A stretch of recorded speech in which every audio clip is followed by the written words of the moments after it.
Jerome Span. Of course, I'm here to tell you about our sponsor today. And our sponsor is, of course, and will forever be longstanding. Hey, mind you, he don't give me no money, but this is my man's. I got to hold him down. It is Swopes Athletic Recruiting and Scouting. Yes, sir, ladies and gentlemen, Swopes is out here trying to change lives. He's trying to help get these young athletes into college each and every week. Every day he dedicates a lot of time to this. This man has a serious passion for helping others further their education and further their lives in with a lot of great ways. They are on Facebook. Make sure you look up Swopes Athletic Recruiting and Scouting. Swopes is spelled Swopes. It is ran by Mr. Nathaniel Swopes Jr. He is the man in Houston, if y'all don't know.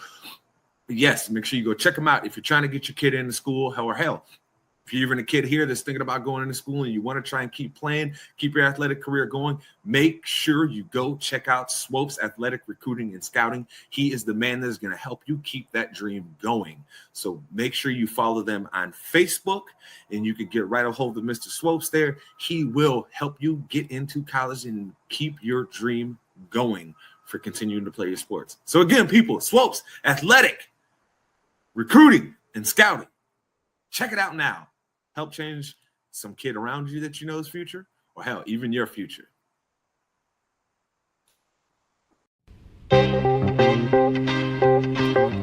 Yeah, Enigma in the house. My man Jay Span, Titan Studios. It's called From the Heart.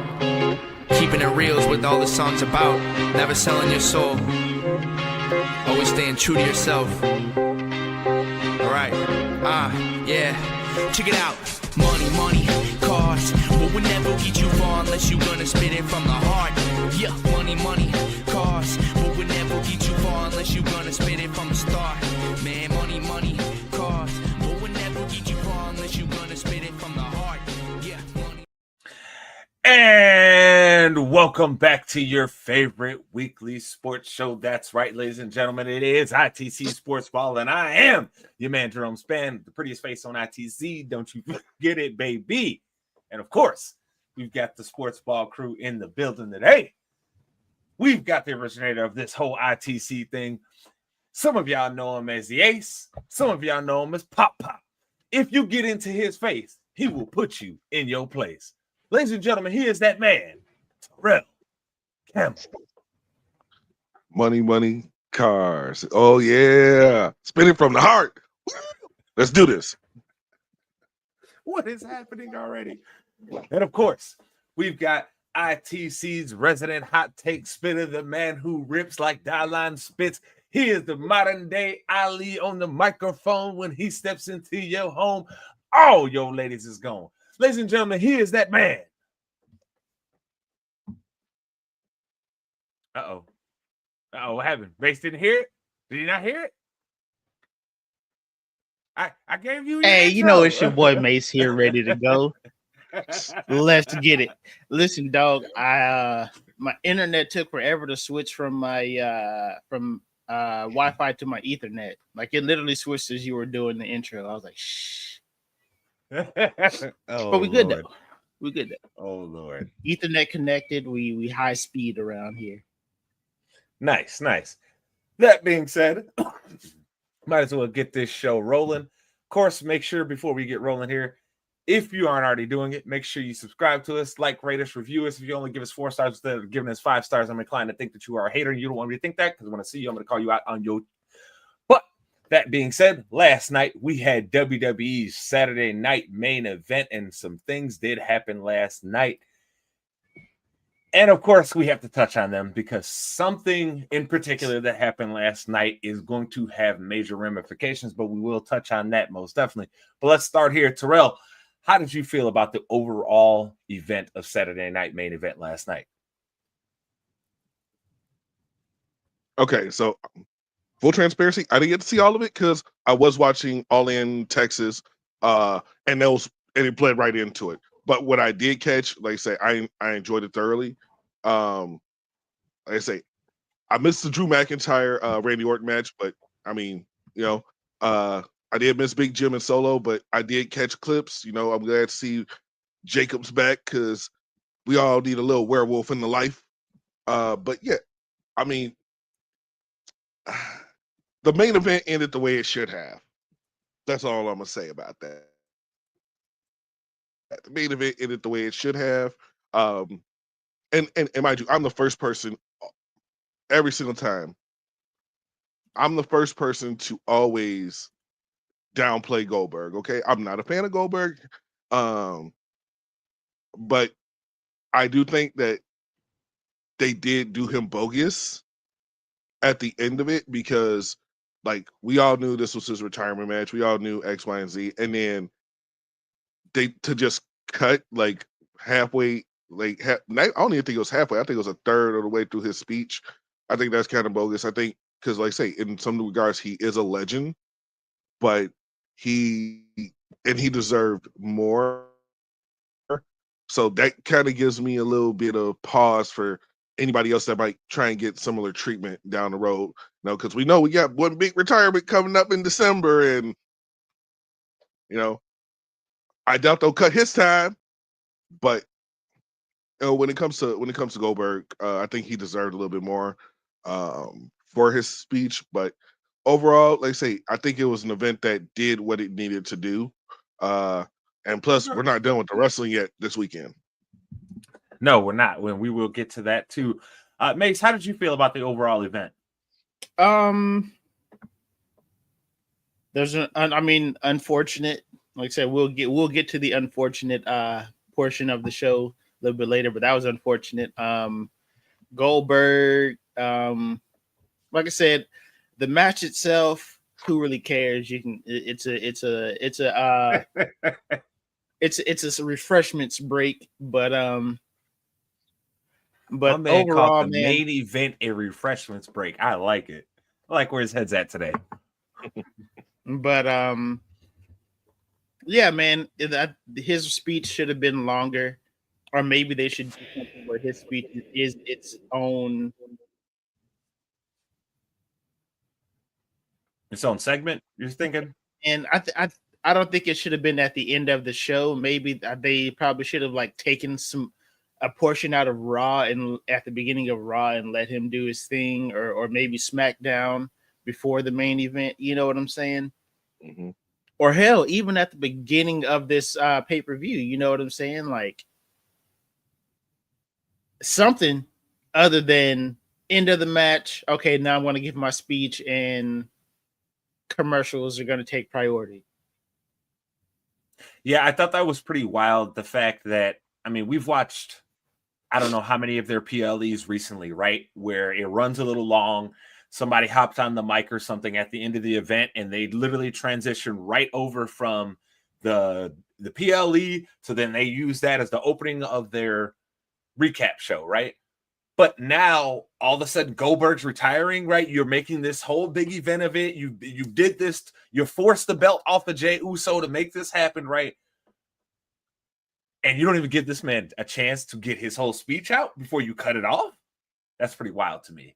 Especially in this day in age, right, where we know it's done by streaming. The hard stop times aren't like they were before, right? On hard network television, it used to be, hey, dog, we get a hard stop at this time because... Hey, bro, remember those pay-per-views that were just legit cut off?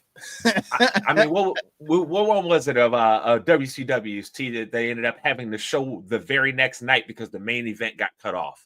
99 Halloween Havoc. Exactly. You know what I'm saying? So it's like that's not a thing anymore. Especially you're streaming on apps, so you're not on the actual terrestrial television taking up their airspace on TV there where they know they have something else coming. There was no reason for you to cut off his speech there. It made 0% sense to me, fellas. I'm going to be honest with you. It actually turned me off. I was actually kind of pissed off about it because I was like, wait a minute, you just made me sit through having to deal with this match. I thought I was at least going to get to see the speech afterwards. I don't even get to see the speech. This is crap. What are we doing here? Why do we even do this? I don't get it. But, good for Goldberg that he got to, go out in front of the Georgia fans there. That happy for him. I'm glad he got to actually, do a performance in front of his kid where his kid would really be able to remember the performance, right? Awesome for him. great on him for being another dad that gets to, show his magic to his kid. Not all of us get that experience. So happy for him there. But also last night, we saw this setting up of a clear SummerSlam match with Jelly Roll and Randy Orton versus Logan Paul and Drew McIntyre here. We're going to start here with Mace, because I can see Terrell is disgusted by this, utterly disgusted. So when you pass him the baton, T just going to run with it, okay? We already see this. So, Mace, how do you feel about this overall setup that they're doing? This is our honorary celebrity match, bro. We got to get one. We know you got to get a few every year. And from everything that I've read about Jelly Roll, right? He's been actively for like the last year and a half trying to get in shape for this moment. For like the last year and a half, 2 years or something like that. He's been actively trying to lose weight, get in shape, just so he can do things like this. You know what I'm saying? So good for him. I'm pretty sure I think he has been trying to train in wrestling. Like I mean, obviously, yeah, they're going to teach him how to fall and all that stuff, but I think he's going to pleasantly surprise people.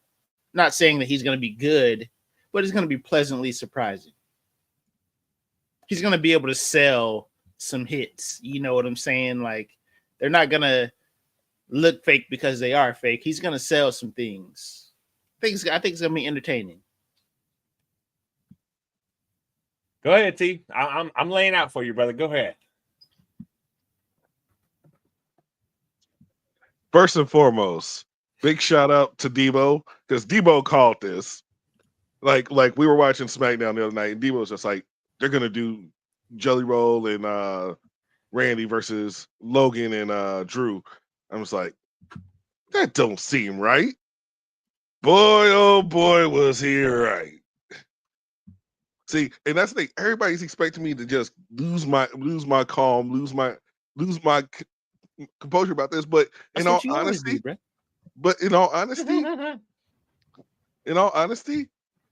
I'm not mad at it.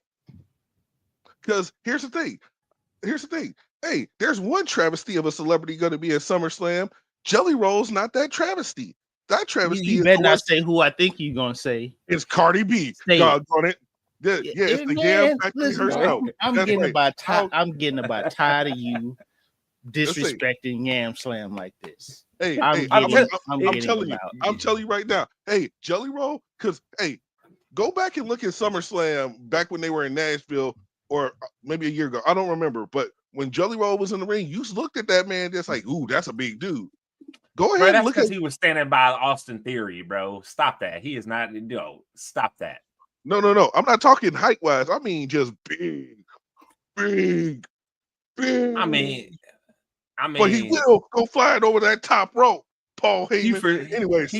He for sure was looking like a Jelly Roll for sure. Yeah. But look at him now, though. The man has lost weight. The man has definitely lost weight. I think he was pushing like 540 when he did the choke slam on Austin Theory. Now he's about 350 something. So he's, let's say, because you can even see the way he went from Yokozuna to Yokozuna Light. He went from Yokozuna to Vader. Okay, Yokozuna to Vader. But here's the thing. Let's say, but no, it seems like because Jelly Roll is actually somebody who we know is a passionate fan of WWE. Like, we know this isn't somebody that's coming in just trying to do I need the exposure or cash grab type deal.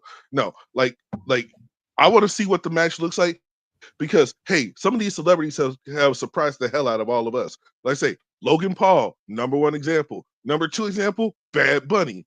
Listen, Bad Bunny is number one, because Logan Paul, he's like a part-time worker. He's not really celebrity at this point, right? He's part-time worker. But I'm talking about from his first appearances. I'm not talking about now. But he been training. Like he trained hard. He was clearly training to be part-time worker, right? That's different.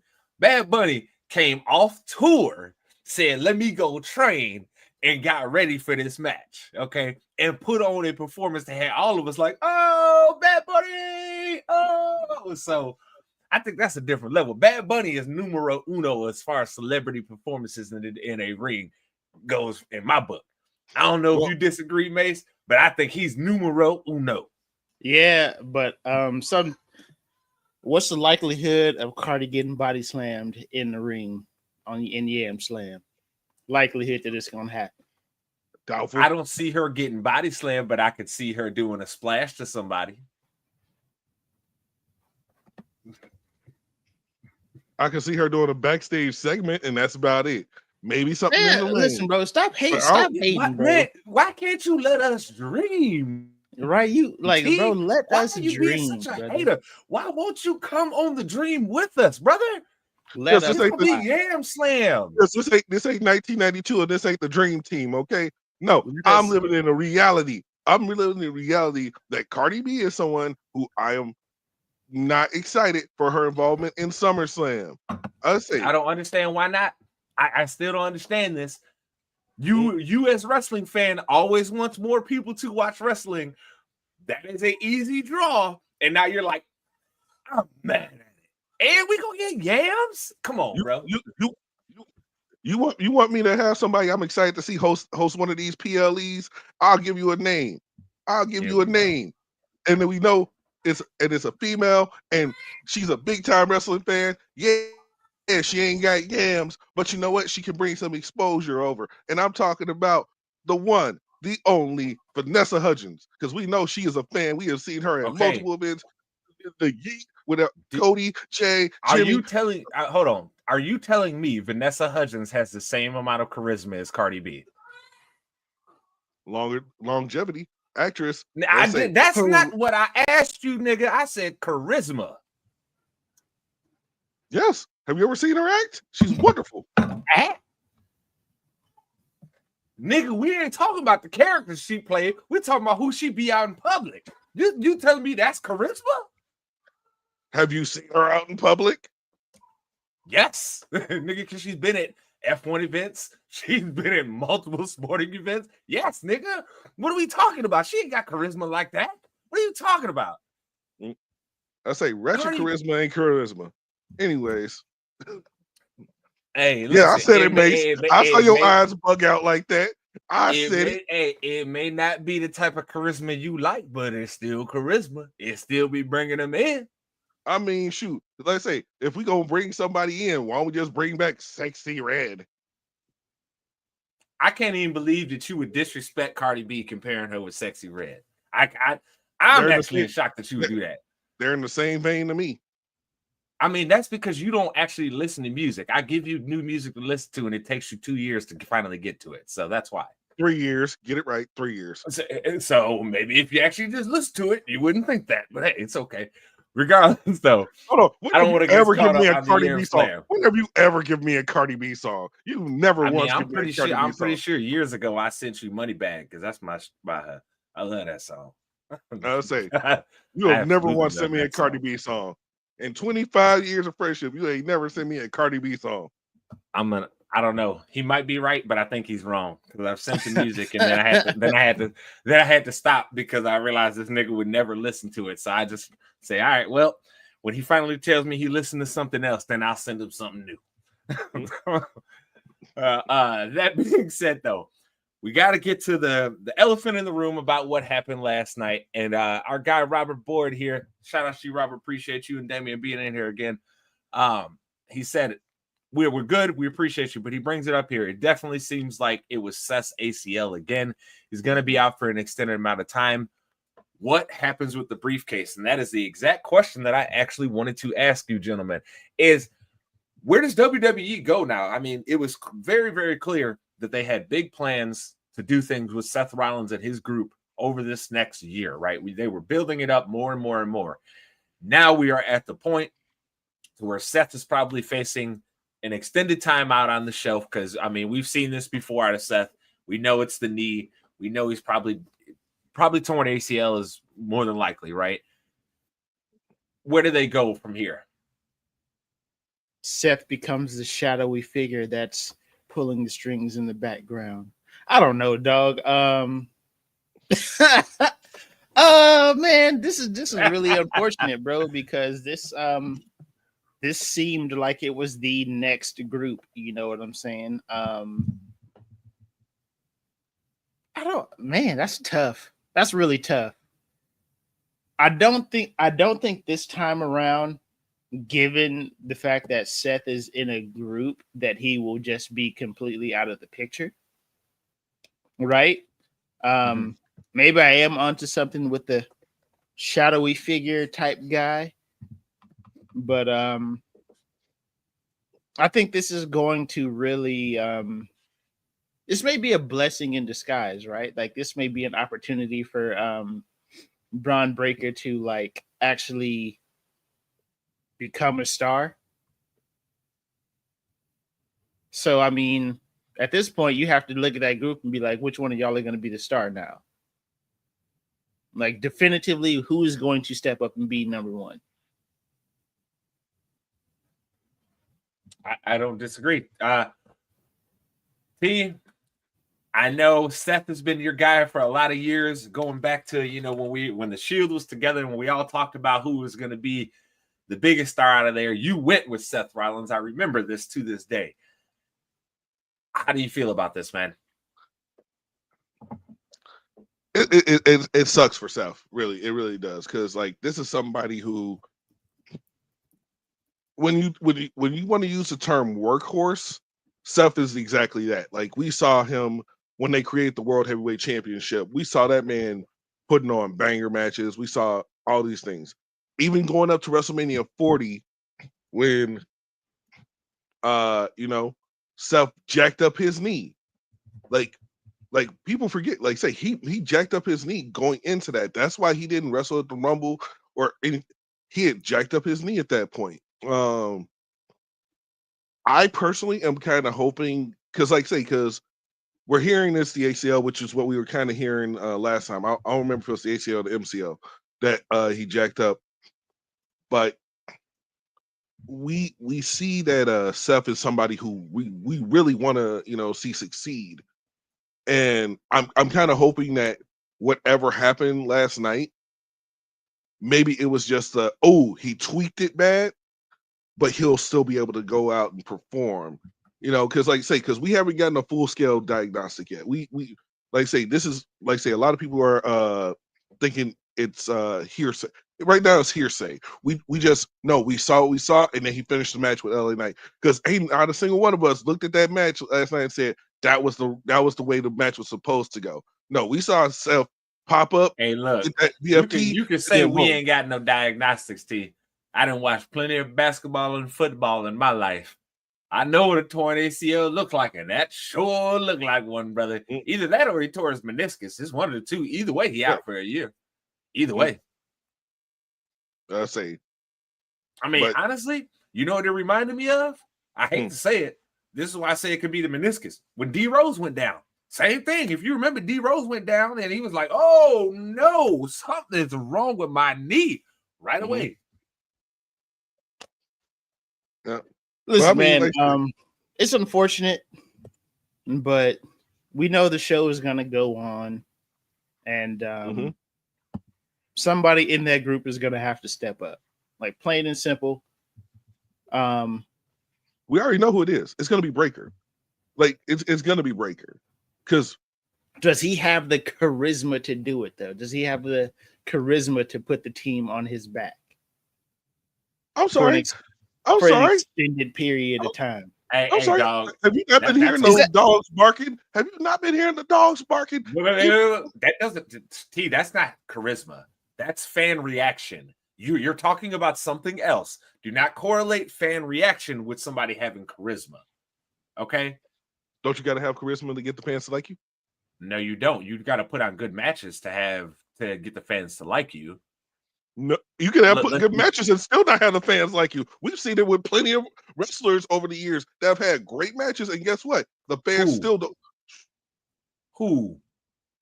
Let's look at WWE Ricochet. How many great matches he was having out there, and he was getting very little reactions. Ricochet was having great spots. He was not having great matches. Okay, what about Chad Gable? Chad Gable was having great matches before he was Shorty G, before he was the American Alpha or American. Here you go. Alpha Academy. Here you go. Here, you're making my point for you. You said Chad Gable. Nigga, don't the fans always react to Chad Gable? Now, wait. Now. Wait. Were they booed? Were they just sitting there quiet before when he came out? No, he's been getting booed consistently for like 2-3 years at this point. Yeah, and I'm talking about the 4 years before that. Before he started doing the okay, Terrell. Who was Chad Gable before that? He had to build a resume with the WWE fans, dog. Don't tell me about NXT. Don't you say a damn word about it. What he did. Oh, he did this in NXT. We've already discussed all that means nothing once you get to the big show. Because guess what? Carmelo Hayes was the champion in NXT for a year. What does that mean for him right now, Terrell? So don't tell me about NXT. And you just made another point for me. Carmelo Hayes and Andrade had some banger matches, and how much reaction did those guys get? What are we talking about here? But what are we talking about? Why did the fans stop reacting to Carmelo? Because all he did was keep losing. That's it. It wasn't because he was having bad matches, T. It wasn't because Carmelo Hayes, they didn't like him. So why were we getting sidetracked, fellas? So why were the fans reacting to Andrade? Because he was winning. You know what I'm saying? Like, what are we talking about here? Nigga, the fans are reacting. The fans are reacting more to Karrion Kross right now than they ever have, and the man barely wrestles. What are we talking about? Okay, guys, that's because something's finally happening with Karrion Kross, bro, that they actually enjoy. Where the work that he's been putting out previously has been trash. I mean, you're bringing up examples that I can easily bang, bang, bang, bang, shoot a hole right in. I mean, Karrion Kross, come on, bro. You can't even tell me anything Karrion Kross did in the last year that was worth a damn. I can't. You really want to test that? You really want to test that? I can't. Hey, word. Well, hey, if it was worth so much of a damn, how come I ain't seen him on WrestleMania then? Hey, that's a good question. How come he wasn't in the Money in the Bank match? Once again, good question. But because he moves stuff with the internet wrestling community, and the numbers don't actually move with him. That's why. But yet we heard the fans chanting for him in Providence, saying, "We want Cross." Well, you got me. So come on. In Providence, Rhode Island, niggas was chanting for him. Do they chant for him when they was in Dallas? No. I don't know. Oh no, Dallas ain't got much to cheer about. On, dog. Anyways, come on, dog. No, and to answer Robert's question, no, I don't think they'll run that back. I think if anything, they end up just handing the case to Breaker in some way. I just don't. I don't see them actually trying to run the match back. Maybe they do something like, hey, Breaker versus. I could easily see them just throwing like Sami Zayn in there, right? Saying versus Sammy for this Money in the Bank briefcase now, right? Because these are the two guys that the GM picked out of a hat or whatever crazy story you want to tell, right? That's what it is. But I don't see them running it back. Now, as far as them moving forward, Braun Breaker ain't got no charisma, T. He don't. Because if he had charisma, his promos would be worth something. And every time that nigga get on the mic, I'm like, take the mic away from him. Don't let him talk. That group, you know who's going to benefit the most from having Paul Heyman? Him. Because now he ain't got to talk. Now he can just sit there and be tough. Because let me tell you, every time he started talking, I'm like, oh, nigga. It's like Rick Steiner on the mic all over again. Well, I mean, that is his daddy, so. I know, nigga. And wasn't nobody talking about promos Rick was cutting. Okay. Hey, and guess what the fans was out there doing for him too, T? Barking like dogs. Do you think Rick Steiner had charisma too then on the mic? Yeah, charisma. But he didn't have no charisma on that mic. That's why they keep that away from him. Oh, that's what you didn't like Scott do the talking. What you didn't like it when he used to say, if you want some, come get some. And if you don't like me, bite me. Yo, You forget the you forget about the blandest expression ever. Jesus. That's just I mean, you want to talk about white bread expressions right there, brother. Like, come on, man. That sounds like something that a nigga in Captain Planet would say. Like, come on. Well, Captain Planet was our hero, and he did tried to take pollution down to zero. So I mean, we can, let's say, what's up? And good morning to you, Linnell. Good morning. But keep it rolling here. Overall, if you had to name me one person, who's getting the briefcase now that Seth is out? Who's your one person, T? Who you got? You got to keep it in the group. I'm giving it to Breaker. Mace, I'm assuming you're going Breaker too? Yeah, I think it's the consensus. I think this is his time to, like, they're really going to push him. Like I said,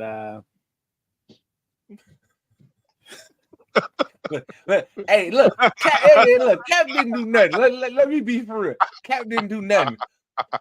But you know what I'm saying? It's a great example. That's something that he would say. I'm just saying. He was my hero too, okay? Down to put pollution down to zero. Thank you for that, Icon. Thank you.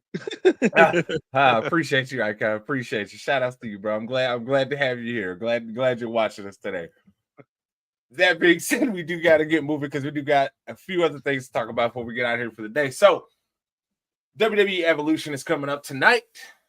Well, technically, this afternoon it starts, doesn't it? Isn't it? Because it is like a 5 o'clock or 6 o'clock start.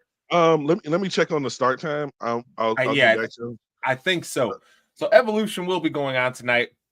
We've got I don't want to say it is a great card. I don't want to say it's a bad card. It feels very, very a mid card for me on this one, as the youth would say, right? It's mid, very mid.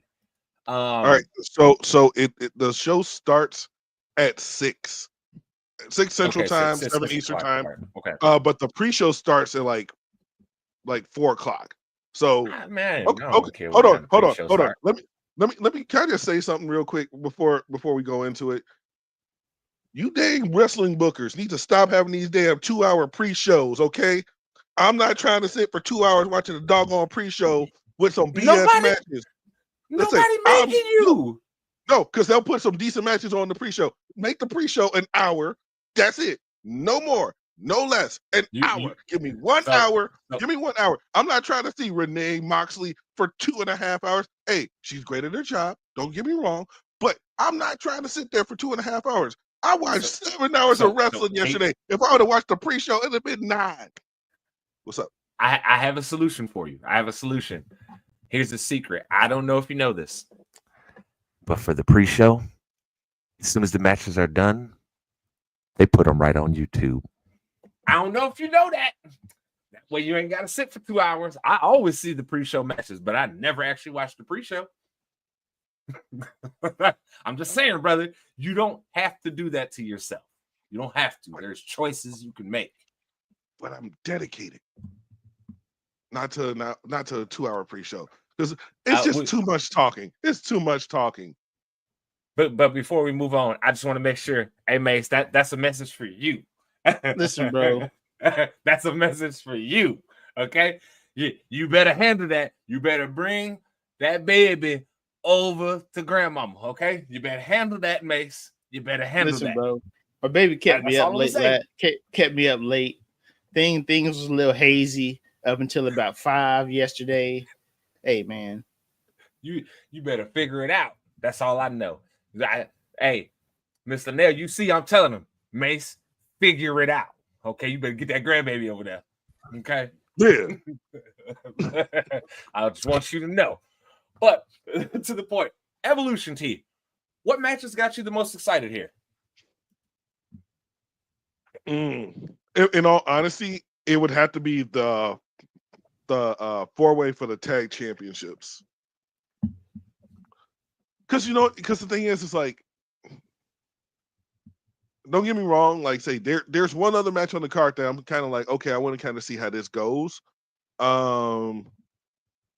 which I think that match should be the main event. Like, I don't think there's any other match that should be main eventing aside from Bailey, Lyra, and Becky, but because that's the only one with a actually like full scale story into it.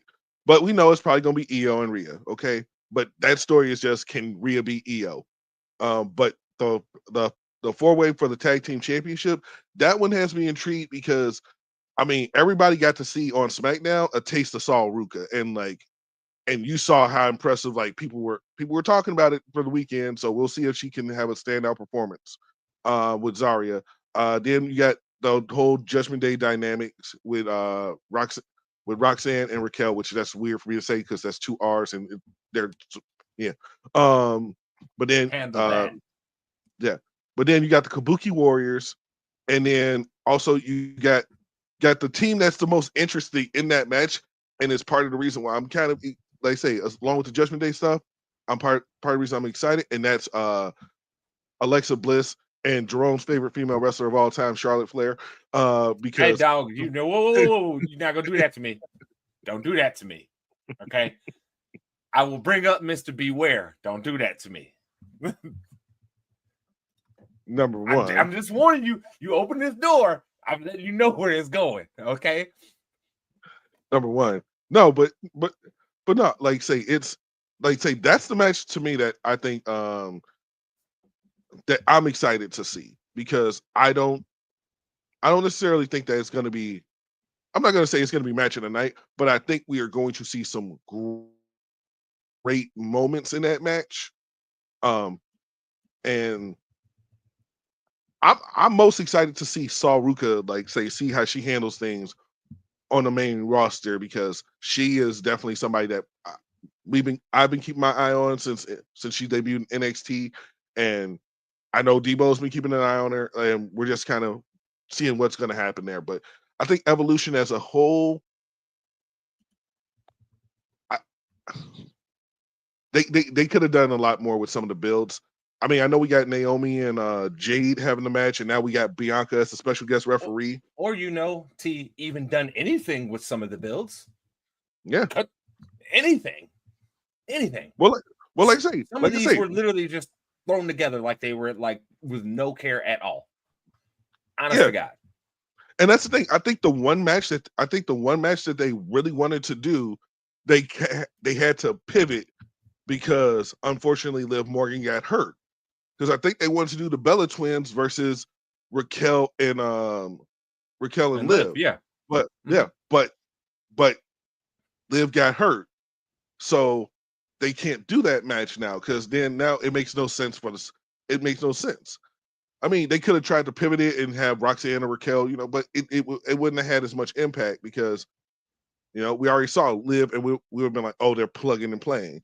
Now they just had to kind of go. I mean, if I'm being honest with you, I would have preferred that over what the heck they gave us here. To be perfectly honest with you, right? Like, I like Raquel Rodriguez. Roxanne Perez has grown on me, right? I like Alexa Bliss. I like both of the Kabuki Warriors, right? I like Sal Ruka. I don't like how they did any of this. I like Tiffany Stratton. I've always been a fan of Trish Stratus. Don't like how they put that whole thing together, right? I understand some of this is what you said. Liv Morgan's injury affected quite a lot of this, right? It forced them to have to start moving pieces to other places. I get that. But goodness gracious, has this felt such a disjointed process of getting to this event. To be honest with you, outside of Becky, Bailey, and Lyra, and Jade and Naomi, there isn't a story for the rest of these matches. Right. There really isn't. It's just, hey, we're going to throw X and Y together in this match, and hopefully you guys will enjoy it. Mm-hmm. So, but for me, I would say the match on the night that I'm the most excited for, and it happened because of what was announced last night when they made Bianca that special guest referee. I can't wait to watch Jade and Naomi in this no holds barred match, bro. Like, Naomi has already been full unhinged with her character. I cannot wait to see what she pulls out tonight. It's going to be something insane. I cannot wait to see it. Are you saying that there should be some caution? Maybe Mace. What match? Well, I'm not gonna let it happen, Mace. I'm gonna keep this moving. I'm not gonna let it happen, Mace. Which match has you the most excited, bro? I think I speak for all of us when I say that this is just a good day to eat some yams. Yams. Hey, that battle royal gonna be Yama Royal. Ultimately this is a good day. Mm-hmm.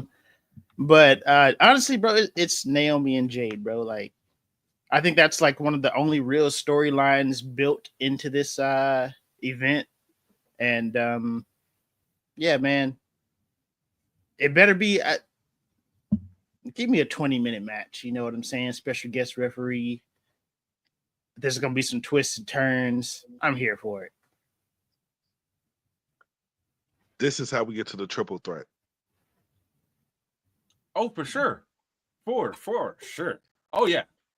Look, I'm telling you right now, I've known since Rumble, basically, they're building Jade up this year for next year's WrestleMania to have a triple threat. They're building it up. Because look, what's going to happen, I'm telling you right now, I don't think Rhea's actually going to win.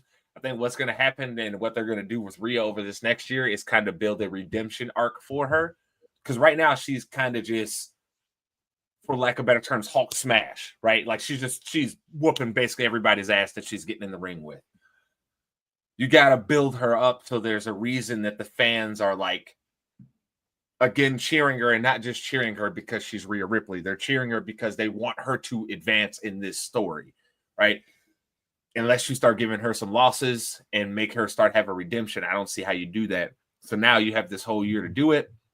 You know she can continue to work with a variance of women, right? She can work with the powerhouses, the technicians, the more acrobatic acts, right? So you have a large variance of who you can have her work with to tell these stories. And it would also be great. You know this, and I harp on this over and over with Charlotte Flair.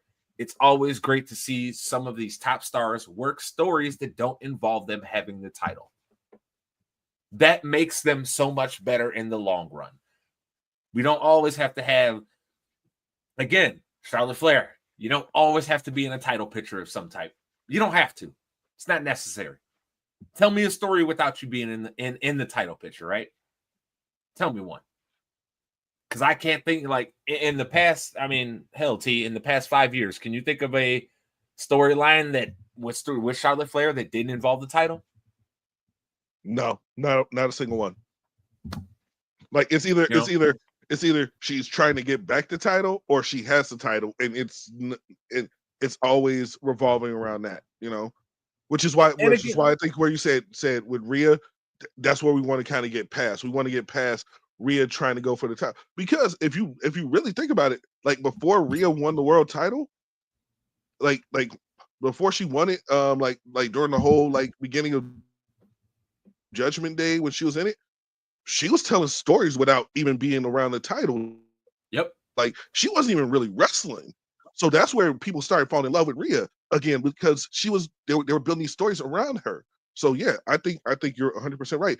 But I think the thing is that Rhea had the advantage of is Rhea, yes, when she came to the main roster, she was thrown into the title picture, but she didn't succeed immediately, and we had to see her evolve and grow. We saw her in tag team matches and all these other things, and she had that benefit. When you really go back and look at when Charlotte came to the main roster, everybody had her immediately looking at aside from the whole Divas faction war, everybody immediately had her like going for the world title. And guess what? It was like 3-4 months she was on the main roster before she won that. So that's the problem, right? They pigeonhole themselves into something with her, and they need to move forward. But I don't want to get caught too much talking about just Charlotte Flair here. We spend plenty of time talking about her, right? And I know they're going to do more stuff with her in the future here, so we'll have plenty of time. But I do want to make sure that we give credit to the other ladies competing tonight. If you guys had to pick what was the match? What was going to be the match of the night tonight? What's your pick? T, who you got? And just a quick rundown for everybody that doesn't know the whole card here for our listeners. You've got for the NXT Women's Championship, JC Jane versus Jordan Grace. You've got Jade Cargill versus Naomi in a no-holds-barred match with special guest referee Bianca Belair. You have got the Battle Royal for the women's title match, which involves quite a few ladies here. Hold on. I think it's like 18 women. I think it's like 18 women because I know NXT has their list, but yeah. I don't even think they revealed all the names. No, they haven't, and they've taken down. They had like some of them up on their website earlier, but now it looks like they've changed it and they don't even have like really any names.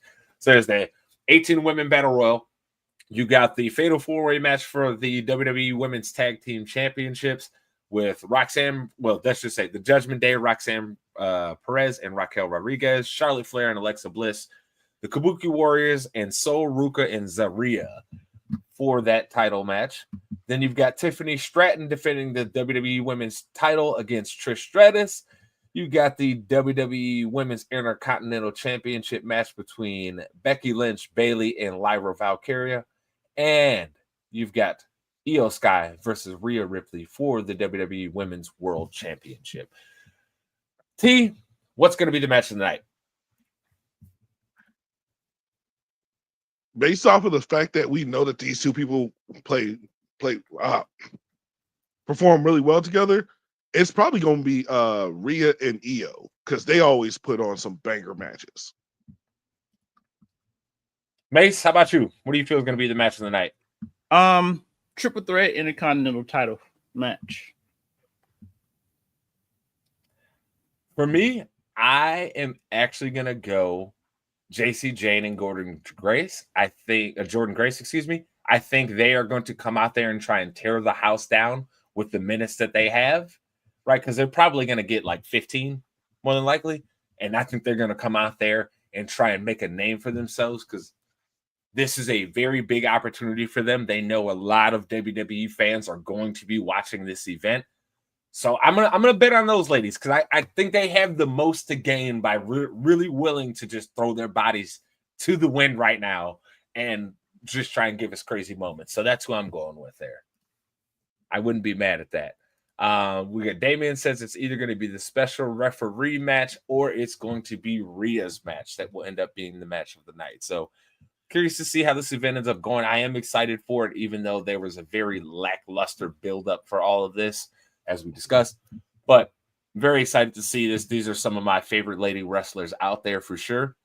So excited to see this happen. But we got to move on here because we do have one other topic we want to get through before we get out of here for the day. And again, make sure you like, subscribe us, rate us, review us. If you only give us 4 stars and don't give us 5 stars, I'm inclined to think that you're a hater. You don't want me to think that because I'm inclined to call you out on yo. But over this last week, by great reporting being done by the likes of people like Mike Florio and Pablo Torre, we have seen it come to light that essentially the NFL owners have been colluding to keep guaranteed salaries down. And this has primarily started happening in a very big way since the signing of the Deshaun Watson contract, Mace, which at the time when it was signed, we said this was going to have some ramifications. We just didn't know how it all would play out, right? Now we're seeing how it played out. Mason, looking at the stories that have came out over this week and all the reporting, do you feel like the NFL owners are colluding to keep these salaries down? Listen, brother, Lamar Jackson was a free agent and teams decided they no longer needed a starting quarterback.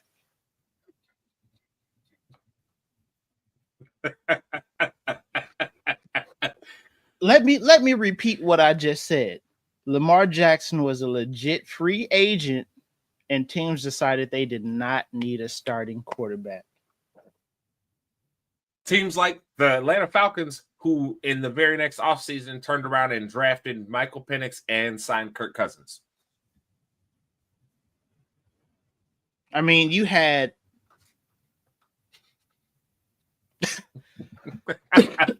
I mean, we could literally go down the list of teams that needed a quarterback at that time, and we're just like, Nah, bro.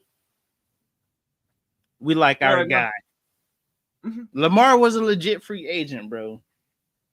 This would have been two-time MVP was a free agent. Listen, bro, this was an opportunity. Like, I don't think we'll ever see a higher profiled player or a player as good as Lamar Jackson hit free agency again, probably for the next 10 seasons. Like legitimately hit free agency. I'll be honest with you, Mace. I don't think we probably ever see one like this again. That contract situation was so weird. I just don't see how it happens again. It was so weird, right? Everybody knew Lamar was worth the money, but they were trying to pretend like he wasn't. Your team was boo-boo butt without Lamar. With Lamar, y'all were a potential Super Bowl contender. I mean, come on, baby. I have to say, personally, after reading all the reports, my God, NFL owners, y'all are very, very bad about not doing things in a blatant way to be so obvious. I mean, for goodness sake, I understand. Y'all was all mad at Jim Haslett, dumbass, for giving Uncle Creepy all that money. I get it. But everybody else should not have to pay because Uncle Creepy got his money from somebody. That's one owner making a bad decision. That doesn't mean that you, next owner who wants to give Lamar Jackson all guaranteed money, is making a bad decision. That just means you shouldn't have paid Uncle Creepy's ass a fully guaranteed contract. That's it. I don't understand it, man. Like the evidence is all there and now. And also, I do want to address this too here while we're talking about this. Yo, hey, Mace, the players union got to fire the head of the players union at this point. They have to fire that dude. All this stuff that's coming out now, he has to be fired. You have to. There has to be a vote of no confidence for that man, because how can you trust that he is actually working in the interest of the players at this point? You can't. The NFLPA top officials were in on this, knowing that the owners were trying to curb this whole guaranteed contract movement in the NFL. And they just sat back and was like, yeah, our guys don't need fully guaranteed contracts. What? If there is any sport where the players should be pushing for fully guaranteed contracts, it's NFL. Because the likelihood that an injury takes you out of baseball for the rest of your career, probably pretty slim. You can probably say that about basketball too, right? Like, hell, we already know NFL, you only got 3.5 years at most of your careers. So at least you should get guaranteed for 3.5 years. You should at least be making the salary that's presented to you. Which is why I like what these new draft, like these kids coming into the league are doing right now. You have, first off, Shamar Stewart still. I mean, it's looking like he's going to enter the draft next year because Cincinnati, them boys is. How do you fumble that, bro? Easy. You've always been a cheap organization, and you've usually been able to put pressure on guys because of their need for money. And Shamar Stewart went to A&M. We know A&M got boosters and stuff. He don't need that money. He's still sitting on that NIL money. He's sitting good. You see what I'm saying? But he's fine. Before they used to be able to put the pressure on guys. Now guys are coming out of college like, hey, dog, I got $3 million in the bank. I can sit all year. You ain't gonna do me like that. And now you're seeing second round picks are wanting guaranteed money too. The Texans gave Jalen Higgins his contract was fully guaranteed as a second round pick, and as far as I know, him and one other second round pick are the only second round picks that actually have a contract right now, because those guys are trying to get bigger guaranteed. Isn't it that linebacker from UCLA? 30 of 32 have not been signed from the second round. Yeah. So I like this movement of these guys trying to get fully guaranteed contracts. And yeah, man, the all of these senior NFL players in the league should be looking to should be looking to get the representatives in NFLPA out of there, bro, because they have completely failed those guys. Once that Watson got his guaranteed money, everybody should have been banging on the door for guaranteed money at that point, and the NFLPA should have been putting the pressure on owners. We're like, hey, bro, my guy's 10 times better than him. We need to put these guaranteed dollars on the docket, man. Yeah, bro. I want to make sure I put his name out there. It is Lloyd Howell Jr. that we are talking about. It is egregious what this man did in representing that union. It is insane. And also, players, fellas, how did y'all ever let this man get elected when this man had a clear conflict of interest that he was already making money with people trying to buy up NFL teams? How did y'all let this happen? What the hell were y'all? Did y'all fall asleep at the wheel? Did getting more money mean that much to y'all? Because you clearly was like, I don't give a shit about anything else. What if he can get us more money? That's all that matters. Because now he's costing y'all money. I don't get it, man. I don't get it. And Watson's still laughing all the way to the bank. Exactly. All this has been done, right? Owners out here colluding. The PA leadership failing them, right? Deshaun Watson still got all his damn money. Every last red cent. All y'all niggas is out here being fools. He still paid. He's played in like 16 games and over like 3 seasons, and he's still getting paid. Correct. And some of y'all boys are fighting. Some of y'all boys for fighting with the vet minimum, trying to make roster spots.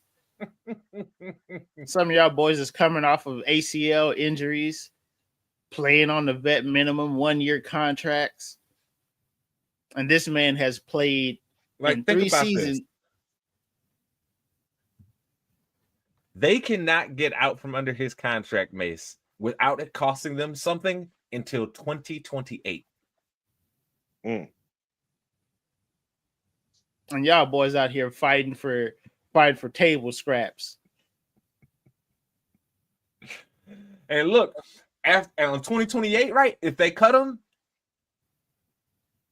they'd be fine because those are the void years in that deal. But until then, from now until then, they have to pay him this year, Mace. His cap is $35.9. Next year, his cap hit is 87. Woo, baby. Oh my God. And you know he ain't restructuring that deal or renegotiating nothing. They just drafted 2 quarterbacks to take his spot. I wouldn't give them boys a penny back. You just drafted 2 dudes to take my spot, and you think I'm gonna give you some of this money back? Nope, he ain't. Does this man bro? Listen, bro? He is a lot of things, but he is not Boo Boo the Food. Oh, and then you know what really makes his contract even worse, Mace? You know he's got a full no trade clause until the end of 2026. So even if you were able to talk somebody into taking that albatross of a damn contract, right? You still would have to have him approve it, bro. And he could just be like, nah, I'm good. He don't even have to come into camp in shape anymore. He can literally just come in and be doing whatever, and it means nothing. They can't do nothing. Like, I don't think people really realize, like, NFL owners were probably,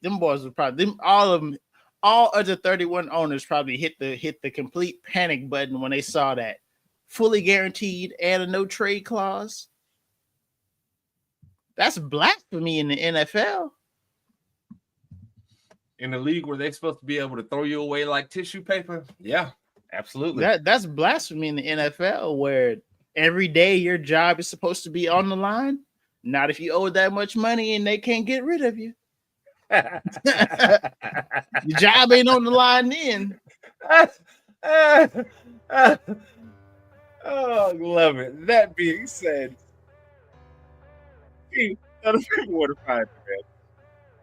You can find me at tcampbell_ITC on Instagram, at the Real Trey Camp on X/Twitter, and I say you can see me here on Sundays. Mace, tell the people where to find you. You know, man, Twitter, funky_Steph09, Twitch, twitch.tv/Swaggy Mace. Hit your boy up.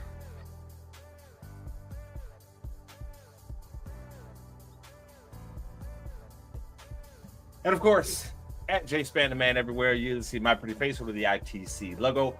Make sure you like, subscribe, rate us, review us. If you only give us 4 stars and don't give us 5 stars, I'm inclined to think that you are a hater, and you don't want me to think that, because when I see you, I'm gonna call you out on your butt.